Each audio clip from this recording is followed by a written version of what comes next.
No te haratua nei I whakanuia ai te marama oro waiata o Aotearoa me te aha I hinga tētahi o ngā mātanga tito waiata o te ao Māori a Morvin Anatipa Simon I taua maramara. I whakatīnana atu tā tātou kaikawe kōrero a Ngahuia Wade ki te marae o Kaiwhaiki I te awa o Whanganui mo tōna uhunga.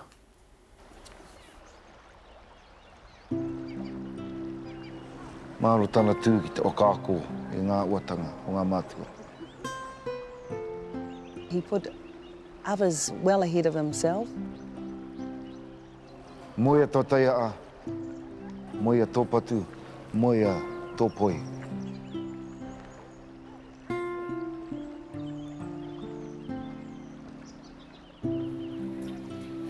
Tūina te tika ngā marae maha te awa. Te aora, te whitu, te haora, me whakatā whakamointi. Okay, kōrero kia hau nei, when I went past you yesterday, you said it was time to let him go. And I couldn't believe, my old mate here, that this day would come, and it has come. So I offer my deepest sympathy to you and to your 11 children, and is it 33? Oh, 49! And so, I mean, and those extraordinary blessings that surround you at this moment, at this time, when we farewell Morvin from among us.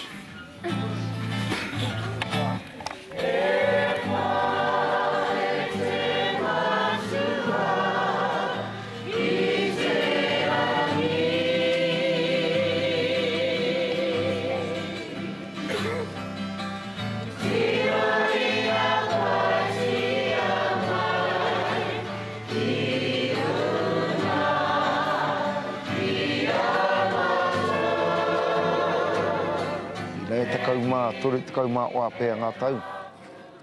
Ara mai te tangata nei ki taku kura, ki te tiki au, me aku taina. Ka aere mātou I te moe o I haere ana mātou ki oea.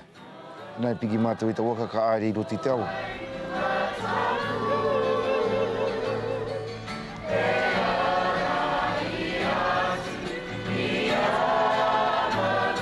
Tata I ka peka atu ki tētei o ngā marae. Nā, ko te kite atu, I te ware mā te tuana. Ko tai atu ki tētei uunga, o tētei o ngā mea o te kai. E nā, ka puta te wiri, ne? Ka puta te opo I roti te tangata, kei tō ua e ia ki atu, kia mi atu.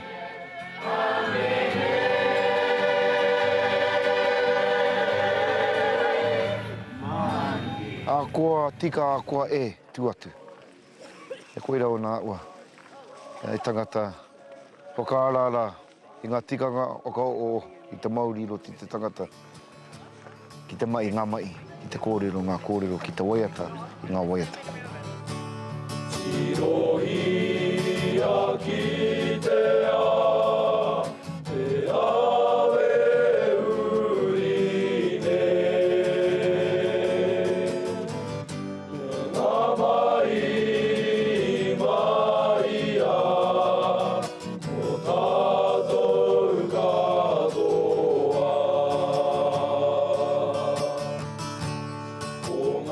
Kuia te tauira o ngā tauira o Hatapaora. I waiho pai aia tōna pā harakeke, ko waiho aia he tauira ma ngā tama hei whai, mō ngā reanga katoa.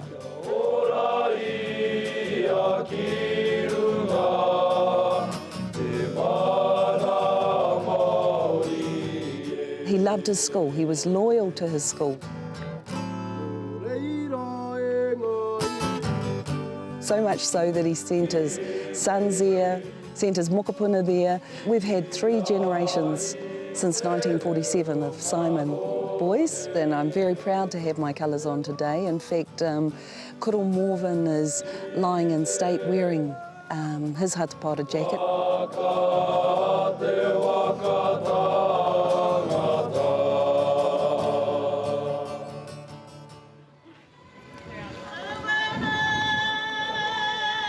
Nāna taku reo I Whanganui, te mōhio au ki te reo, te mōhio au I ngā kupu o te kāinga nei. Engari, nā tāna kaha ki te aki mai au I pua wai au I roto I te reo, me ki te reo o Whanganui.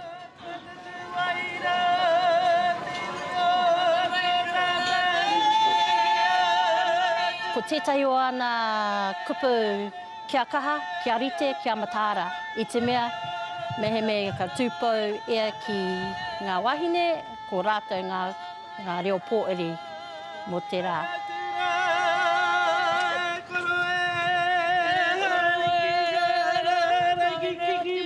Kāore i tono, engari i mea atu moi ato taiaha, moi ato poe, deal to the take.